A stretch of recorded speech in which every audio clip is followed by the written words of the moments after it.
Eux attendent avec appréhension l'intervention d'Emmanuel Macron la semaine prochaine. Leur sort est suspendu aux décisions qui vont être annoncées. Les établissements recevant du public, notamment les bars et restaurants, seront fermés.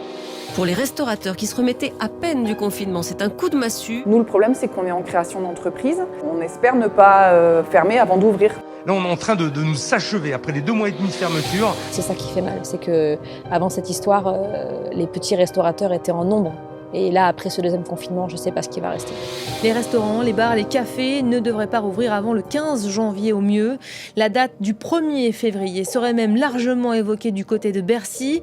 On n'est pas sorti de l'auberge.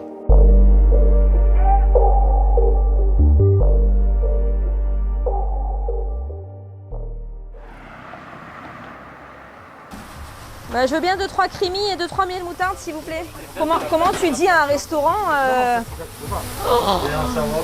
Et à mon avis, c'est pas prêt de réouvrir. Au moment où Emmanuel Macron s'adresse aux Français, on est bien sûr devant la télé ce soir-là avec nos enfants. Ouais, on pense à ce qui peut arriver à la famille, à nos parents, à nos amis. Ça a été un moment très difficile parce que on voyait que la situation montait, que nos employés ils avaient peur, tout simplement. Et donc le fait que les gouvernements nous imposent la fermeture, c'était quand même un soulagement pour nous. Ben moi, j'ai commandé pour les clients ça, voilà, et ils mangent comme ça. Vous voyez, voilà, comme ça. Bonjour monsieur, bonjour, ça va? Bonjour. Voilà. On a acheté des masques. Bonjour. Le restaurant est ouvert avec ça. Voilà. Bonjour madame. A Danilo, manda. 4 carbonara, 4. Oh, t'as pas les masques. Franchement, j'ai vécu comme un jeu. Parce que je ne pensais pas qu'elle était aussi grave, la situation. Et il n'y a pas que moi. Là, on part pour 2-3 mois d'inactivité. C'est compliqué. Moi, je ne suis pas sûre qu'il faille fermer les restaurants. Je ne pense pas que ce soit les lieux où il y a le plus de contamination. On ne peut pas nous laisser mourir de faim. C'est ça qui se passe. On mourir de maladie, on mourir de faim. Qu'est-ce qui prouve que en fait, la deuxième vague soit due vraiment aux restaurateurs plus qu'à d'autres? Pour moi, les restaurateurs, en respectant les distances, c'est peut-être ceux qui ont empêché le plus de propagation. Mettre des masques pendant le service, distancer les gens, nettoyer les tables, nettoyer les chaises, mettre des gants. Enfin, ils ont fait plus que personne ne fait dans d'autres secteurs. On peut limiter le nombre de personnes, on peut avoir du gel, on peut avoir le masque, tout ça on peut le faire. Mais il faut qu'ils puissent venir chez nous. N'oubliez pas que un patron de restaurant, il ne touche à rien. S'il a un peu d'argent à côté, il peut vivre. Mais n'oubliez jamais une chose, qu'aucune aide était donnée à un gérant de la restauration, à un gérant tout court. Parce que le gouvernement, il pense que nous, on se met plein la poche, on gagne beaucoup d'argent. Je n'aimerais pas être dans la peau du président, du premier ministre en ce moment. Écoutez le silence.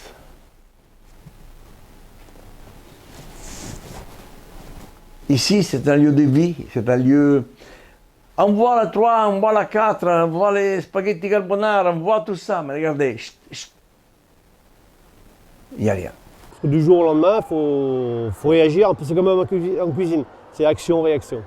Quand j'ai vu ce que je devais débourser à la fin du mois pour tout ce qui est charges fixes, je me suis dit, il faut mieux que je reste fermé, que je donne au personnel, que je donne à des personnes pour leur faire plaisir, que de rester ouvert et de m'embourber, on va dire, plus ou moins. Les premiers temps, on a ouvert avec une plateforme de livraison. On était même très surpris de voir que dès les premiers soirs, on avait une énorme affluence. L'avantage du food truck, c'est qu'on peut rebondir rapidement avec les mesures d'hygiène qu'on nous impose, puisqu'on a quand même énormément moins de procédures qu'un restaurant traditionnel. Il ne faut pas trop se plaindre parce qu'on fait partie de ceux qui peuvent rester ouverts, puisqu'on a réussi avec le premier confinement à maintenir le chiffre d'affaires. Donc, on râle plus pour nos collègues et pour les secteurs qui sont les plus touchés. Nous, on a décidé de fermer. Pourquoi? Parce que tu as plus de frais que de gains. Tu fais emporter, tu ne fais pas de bon travail.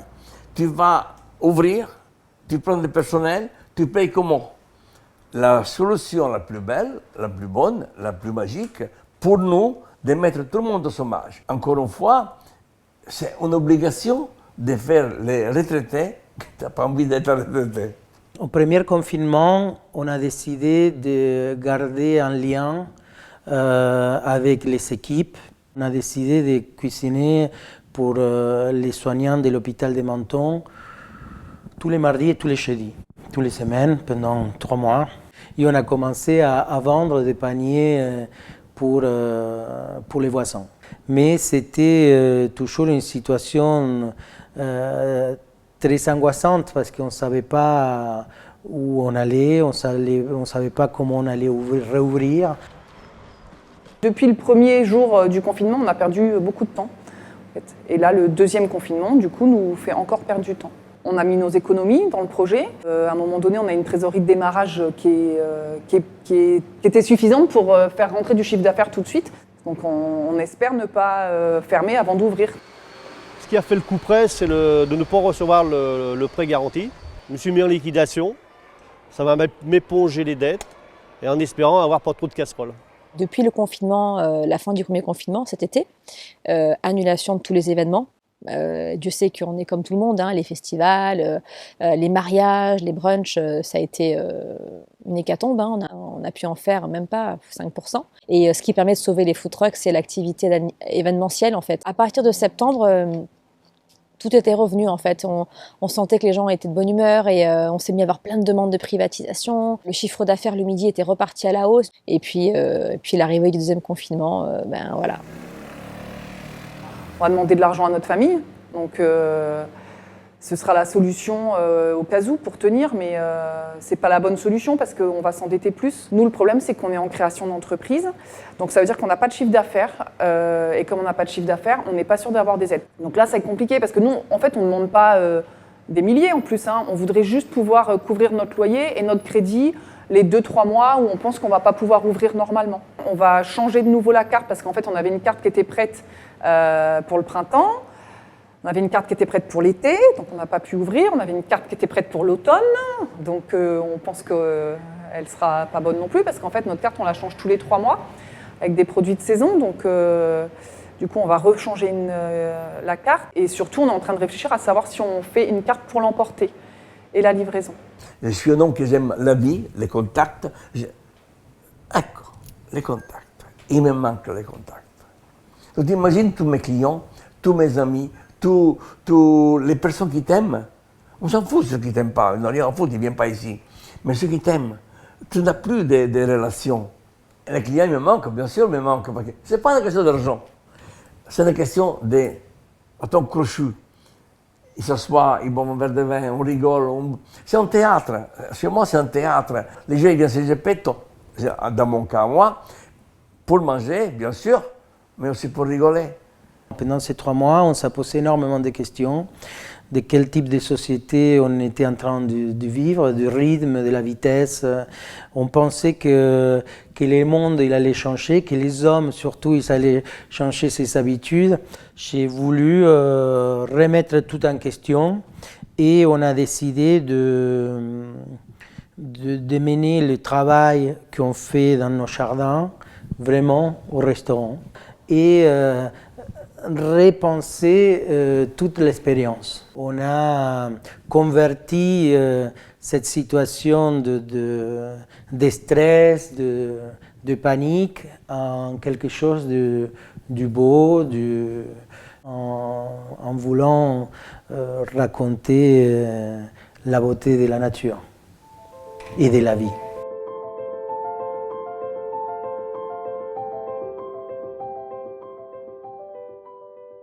Je vais continuer ce métier, mais différemment. C'est-à-dire que le confinement m'a fait observer comme quoi je pouvais avoir des soirées à la maison en famille, des repas entre amis. C'est-à-dire faire mon métier, mais avec beaucoup plus de plaisir. C'est-à-dire moins de contraintes. Et je suis content de ne pas avoir reçu le prêt, parce que j'aurais reçu le prêt, j'aurais réouvert, et je serais reparti dans une certaine galère. Donc je me serais agrippé. Mais agrippé à quoi ? À une branche peut-être pas assez solide pour tomber plus tard. Donc je dis merci confinement, merci à la banque de ne pas avoir donné le prêt. Comme ça, je tourne une page et je passe à autre chose. On savait que c'était un challenge d'ouvrir un resto, on savait que c'était un challenge de créer une entreprise. Faut avoir beaucoup de ténacité, faut avoir de l'endurance, faut être très motivé et faut être très soudé. Et le Covid fait que je pense qu'il faut l'être d'autant plus, quoi. On se rend compte que franchement, on aurait pu lâcher en route. Hein. On aurait pu se dire allez basta. Depuis le mois de mars, on aurait pu dire non mais c'est pas possible, on arrête parce que on n'en voit pas la fin. Ça aurait pu foutre en l'air notre couple, notre famille, hein, parce qu'il faut s'accrocher quand même. Hein. C'est notre deuxième enfant, voilà. Donc je pense que c'est ça qui nous fait tenir. Puis on y croit à ce projet. J'ai appris avec le confinement combien c'est important la liberté. Il m'a apporté beaucoup de choses, beaucoup. D'abord, j'ai un poème là.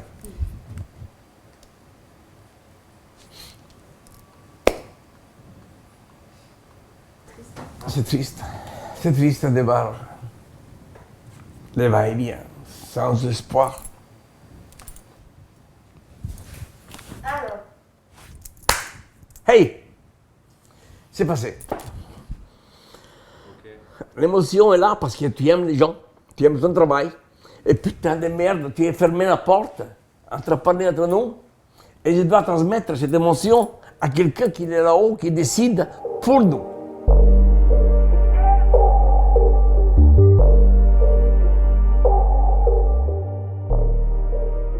L'après-confinement va être compliqué. On ne sait pas combien de personnes vont survivre en termes de restauration et d'événementiel. Moi, j'y crois à ce secteur parce que, on a tous passé des très bons moments autour d'un café, autour d'une pâtisserie, autour d'une bouffe avec nos potes, avec notre famille. C'est la vie, quoi. On crée aussi la magie de la ville, on crée aussi la magie des quartiers, qui fait que les gens ont envie de se balader dans les quartiers.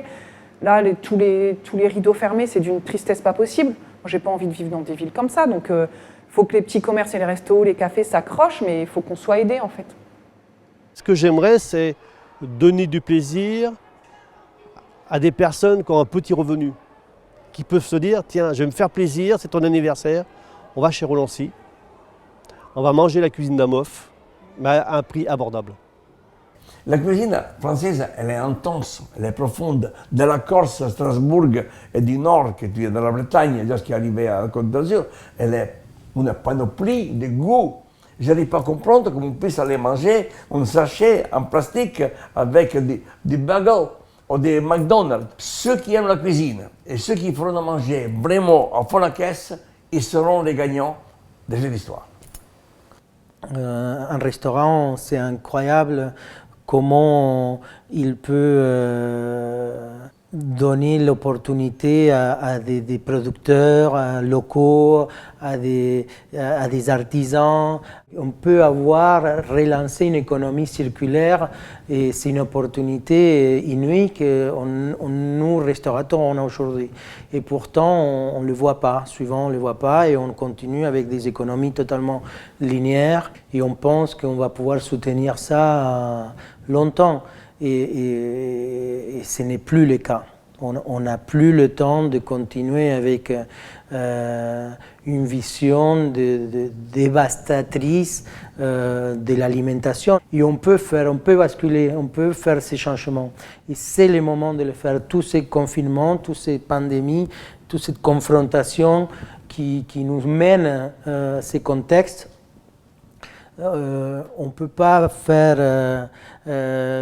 regarder à côté et continuer à faire comme on a fait les choses. La cuisine, c'est une passion, on a ça dans le sang. On rencontre des gens formidables, on a les fournisseurs, on a les clients. C'est énorme. C'est des amis, c'est des copains. Ils s'installent, on va dire de bêtises, on va rigoler.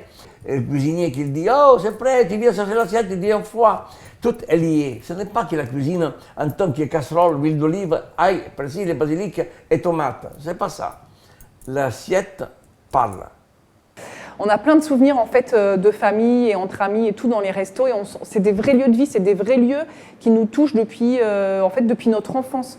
J'insiste, c'est les plus beaux métiers du monde. C'est la restauration, c'est ouvrir ses bras à l'autre, son cœur, sa maison, son chez-soi. à l'étranger, à celui qu'on ne connaît pas. On fait ces métiers pas seulement pour nourrir les gens, mais pour nourrir surtout l'âme aussi.